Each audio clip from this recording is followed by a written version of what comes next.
নমস্কার সবাইকে গুলু মম এবং ডটার চ্যানেলে আপনাদের স্বাগতম। আশা করি সবাই ভালো আছেন। আজ অনেক দিন পর আপনাদের জন্য শাপলা ফুল এবং পুঁইশাক পাতার বড়ার রেসিপি নিয়ে আমি হাজির হলাম। এখানে ফার্স্টে আমরা শাপলা ফুলগুলো বেছে নিব ভালো মতো। অনেকে শাপলা ফুল খায় না, ফেলে দেয়, সো এটা ট্রাই করতে পারেন। এবার শাপলা ফুলগুলোকে ভালো মতো ধুয়ে পরিষ্কার করে মাঝখানের পাটটা ফেলে দেব। ফেলে দিয়ে যে ফুলের পাপড়িগুলো আছে ওগুলোকে ভালো মতো একদম কুচি কুচি করে কেটে নেব।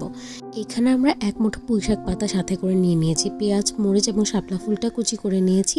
এবার আমরা পুঁইশাক পাতাটাকে ভালো মতো ধুয়ে কুচি করে নিব সেম পাত্রে। এইবার আমরা এখানে সব গুঁড়ো মশলাগুলো অ্যাড করে দিব। এখানে কিছুটা হলুদ গুঁড়ো দিয়ে দিয়েছি, তারপর আমরা এখানে কিছুটা ধনিয়া গুঁড়া দিয়ে দিব।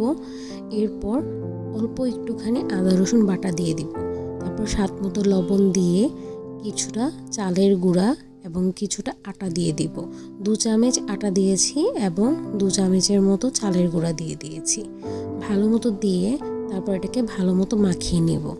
এখানে আমরা কোনো এক্সট্রা পানি অ্যাড করিনি, এভাবে মাখাতে থাকলেই সুন্দর একটা কনসিস্টেন্সি এসে যাবে।